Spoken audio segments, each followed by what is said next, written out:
আজ বৃহস্পতিবার 8ই অগস্ট 2024 প্রয়াত হলেন বাংলার প্রাক্তন মুখ্যমন্ত্রী বুদ্ধদেব ভট্টাচার্য। তার কলকাতার পাম অ্যাভিনিউর বাড়িতে। মৃত্যুকালে তার বয়স হয়েছিল 80 বছর। 1 মার্চ 1944 সালে তার জন্ম। 2000 থেকে 2011 মুখ্যমন্ত্রী ছিলেন তিনি পশ্চিমবঙ্গে। 1 দশকেরও বেশি সময় মুখ্যমন্ত্রী থেকে অবসর নিয়েছিলেন। দীর্ঘদিন ধরেই তিনি অসুস্থ ছিলেন।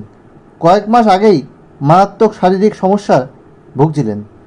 শ্বাসকষ্টের সমস্যা প্রবল হওয়ায় হাসপাতালে ভর্তি হতে হয়েছিল তাকে।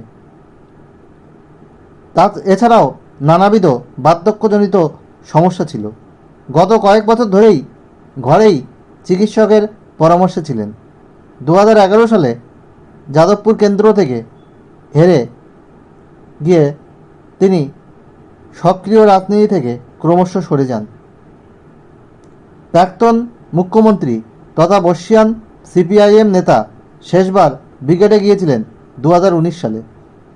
তখনও তিনি বেশ অসুস্থ। নাকে লাগানো ছিল অক্সিজেনের নল। সভামঞ্চের নিচে গাড়িতে প্রায় 15 মিনিট বসে বাড়ি ফিরে গিয়েছিলেন তিনি। তারপর থেকে শরীর খারাপ হতে থাকে। শ্বাসকষ্ট সহ একাধিক সমস্যা নিয়ে বারবার হাসপাতালমুখী হন তিনি। গত বছর অগাস্টে 12 দিন হাসপাতালে থাকার পর তার পাম অ্যাভিনিউর বাড়িতে ফিরেছিলেন বুদ্ধদেব। আর এবছর আগস্টে তিনি চলে গেলেন। তিনি প্রেসিডেন্সি কলেজ থেকে বিএ অনার্স বাংলাতে পাশ করেন এবং পরে স্কুল টিচার হিসাবে কাজ করেন দমদমের আদর্শ শঙ্খ বিদ্যা মন্দিরে। তার 50 বছর কেরিয়ারে 1987 থেকে 2011 তিনি এমএলএ ছিলেন যাদবপুর কেন্দ্র থেকে। আর 1977 সালে তিনি এমএলএ হন কাশীপুর এবং বেলগাছিয়া এলাকা থেকে এবং তিনি ক্যাবিনেট মিনিস্টারের পদও তিনি গ্রহণ করেন।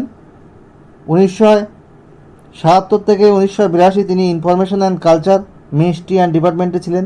1987 থেকে 1996 information culture urban development municipal affairs ministry and ডিপার্টমেন্টে ছিলেন। 1996 থেকে 2000 home and hills affair ministry and ডিপার্টমেন্টে ছিলেন। তিনি 7ম মুখ্যমন্ত্রী ছিলেন পশ্চিমবঙ্গে এবং তিনি ব্রাহ্মণ পরিবারে জন্মগ্রহণ করেন। তার গ্র্যান্ডফাদার বাংলাদেশ থেকে ছিলেন এবং তার গ্র্যান্ডফাদার পুরোহিত ছিলেন এবং তিনি বিভিন্ন বই লিখতেন এবং তিনি সংস্কৃতে স্কলার ছিলেন।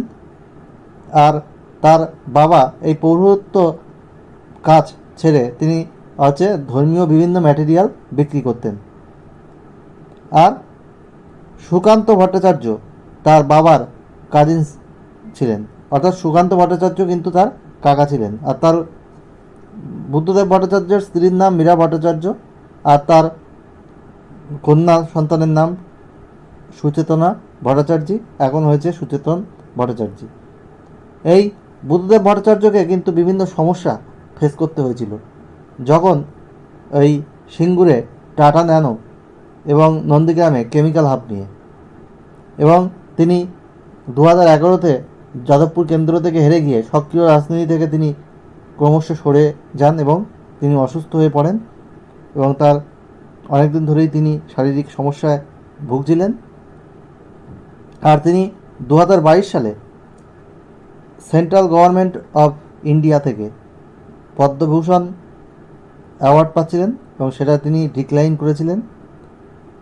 আর তিনি খুব সৎ প্রকৃতির একজন রাজনীতিবিদ।